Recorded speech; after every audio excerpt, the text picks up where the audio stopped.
is how I came to love my vagina. It's embarrassing. It's not politically correct. I mean, I know it should have happened in a bath with salt grains from the Dead Sea, Enya playing, sail away, sail away, sail away. Me loving my woman self. I know the story. Vaginas are beautiful. Our self-hatred is only the internalized repression and hatred of the patriarchal culture. It isn't real. Pussies unite! I know all of it. Like if we'd grown up in a culture where we were taught that fat thighs were beautiful, we'd all be pounding down milkshakes and Krispy Kremes, spending our days thigh expanding. But we didn't grow up in that culture. I hated my thighs, and I hated my vagina even more. I thought it was incredibly ugly. I was one of those women who had to look at it and from that moment on wished I had it. It made me sick. I pitied anybody who had to go down there. In order to survive, I began to pretend that there was something else between my legs. I imagined furniture. Cozy futons with light cotton comforters, little velvet settees, leopard rugs, or pretty things, silk handkerchiefs, quilted pot holders, or place settings. I got so accustomed to this that I lost all memory of having a vagina. Whenever a man was inside of me, I pictured him inside a mink-lined muffler, or a Chinese bowl. Then I met Bob. Bob was the most ordinary man I had ever met. He was thin and tall and nondescript and wore khaki tan pants. Bob didn't like spicy food or listen to Prince. He had no interest in my sexy lingerie. In the summer, he spent his time in the shade. He didn't share his inner feelings. He didn't have any problems or issues. Wasn't even alcoholic. He wasn't very funny or articulate or mysterious. He wasn't mean or unavailable. He wasn't self-involved or charismatic. He didn't drive fast. I didn't particularly like Bob. I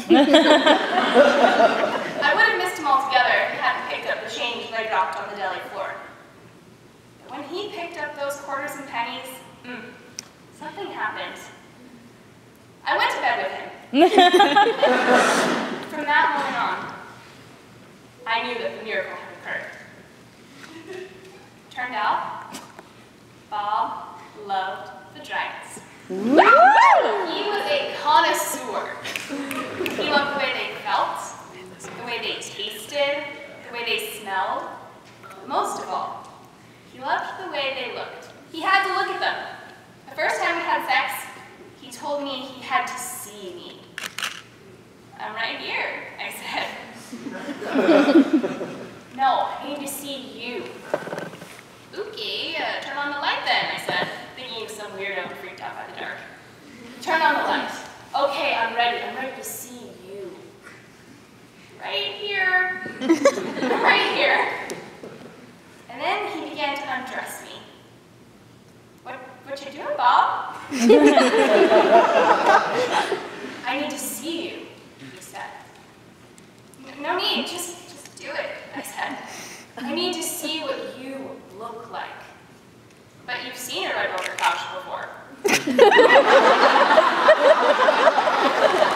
But he continued. He wouldn't stop. I wanted to throw up and die. This is awfully intimate. Can't you just do it? No, he said. It's who you are. I have to look. I held my breath. He looked, and he looked. He got all breathy, and his face changed. He did not look ordinary anymore.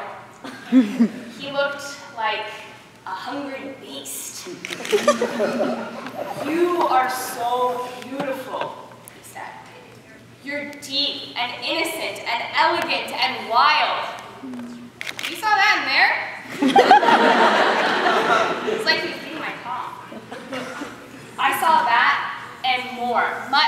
much more.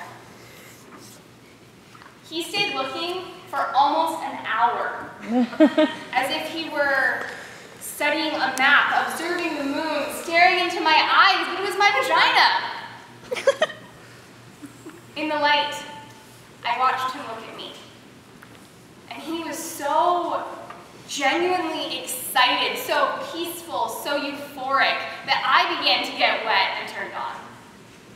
I began to see myself the way he saw me. I began to feel beautiful and delicious, like a great painting or a waterfall. Bob wasn't afraid, he wasn't grossed out. I began to swell, began to feel proud, began to love my vagina. Yeah. And Bob, he lost himself in there. And I was there with him, in my vagina, and we were gone.